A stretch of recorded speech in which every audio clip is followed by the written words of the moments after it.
வாருங்கள் அன்பு தமிழ் சினிமா ரசிக நெஞ்சங்களே, இன்றைக்கி நம்ம பார்க்க போகிற ஒரு மிக இன்ட்ரெஸ்டிங்கான வீடியோ என்னங்கிறத இப்போ பார்க்கலாம்.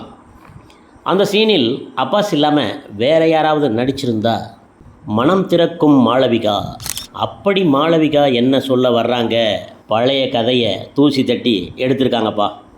அவன் யார் இந்த மாளவிகா? தமிழ் சினிமாவில் 90 மற்றும் 2000 ஆண்டுகளில் ஒரு முன்னணி நடிகையாக வலம் வந்தவர்தான் நடிகை மாளவிகா. கிட்டத்தட்ட 10 வருடங்களில் 42 படங்களுக்கு மேல் நடித்து முன்னணி நடிகையாக வலம் வந்தவர்.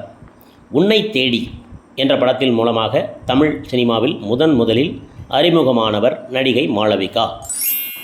அந்த படத்தில் நடிக்கும் பொழுது அவருக்கு ஆடவே தெரியாதாங்க. அதை பற்றி சுந்தர் சி சமீபத்திய பேட்டி ஒன்றில் மிகவும் காமெடியாக சில விஷயங்களை பகிர்ந்திருந்தார். மாளவிகாவின் தற்போது உள்ள நடனத்தை பார்க்கும்போது எனக்கு மிகவும் பிரமிப்பாக இருக்கிறது என்றும், ஆரம்பத்தில் அவருக்கு ஆடவே தெரியாது என்றும் சுந்தர் சி கூறியிருந்தார். இந்த நிலையில் மாளவிகா தன்னுடைய வாழ்க்கையில் நடந்த சில சுவாரஸ்யமான சம்பவங்களை தனியார் யூடியூப் சேனல் மூலமாக தெரிவித்து இருக்கிறார். அப்படி என்ன தெரிவித்திருக்கிறார் பார்க்கலாமா? அவருடைய திருமணம் காதல் திருமணம். அவருக்கு 2 குழந்தைகள் இருக்கிறார்களாம். திருமணம் ஆகி 1 வருடம் சினிமாவில் நடித்து கொண்டு இருந்தாராங்க. அதன் பிறகு பிரெக்னடன்ட் ஆகிவிட்டதால் சினிமாவிற்கு முற்றுப்புள்ளி வைத்து விட்டார். ரஜினி, கமல், அஜித், விஜய், கார்த்திக் என பல முன்னணி நடிகர்களுடன் நடித்திருக்கும் மாளவிகா, கார்த்திக்குடன் நடித்தது மிகவும் வேடிக்கையாக இருந்தது.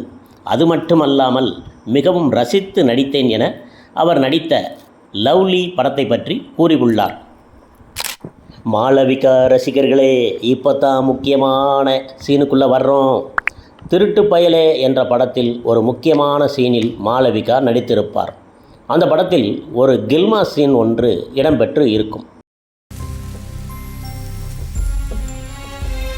அதை பார்க்கும்போதே எல்லோரும் சும்மா கண்ணை சிமிட்டாமல் பார்ப்பாங்க, டிவி பக்கத்துலேயே வந்துடுவாங்க.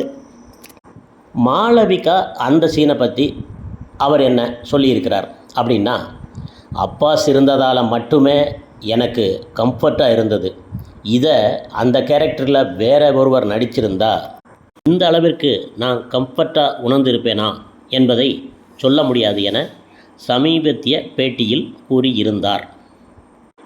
நானும் அப்பாஸும் நெருங்கிய நண்பர்கள், ஒருவரை ஒருவர் நன்கு அறிந்தவர்கள்.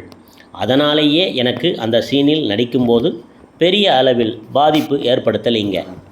மாளவிகா அளித்த இந்த பேட்டி பல பேரை திக்குமுக்காட வைத்துள்ளது.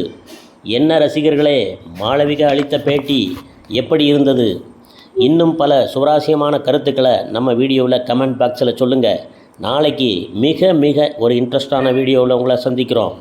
வீடியோ பார்த்து சொல்ல விட்ட நீங்கள் கருத்துக்களை சொல்ல விடாமல் தடுக்கிறீங்கன்னு யாராவது சொன்னாலும் விடாதீங்க. கருத்துக்களை துணிகரமாக சொல்லுங்கள், கமெண்ட்ஸில் அள்ளி போடுங்க லைக்குகளை. வாங்க நாளைக்கு ஒரு வீடியோவில் சூப்பராக உங்களை சந்திக்கும் வரை சலாம் சலாம் சலாம்.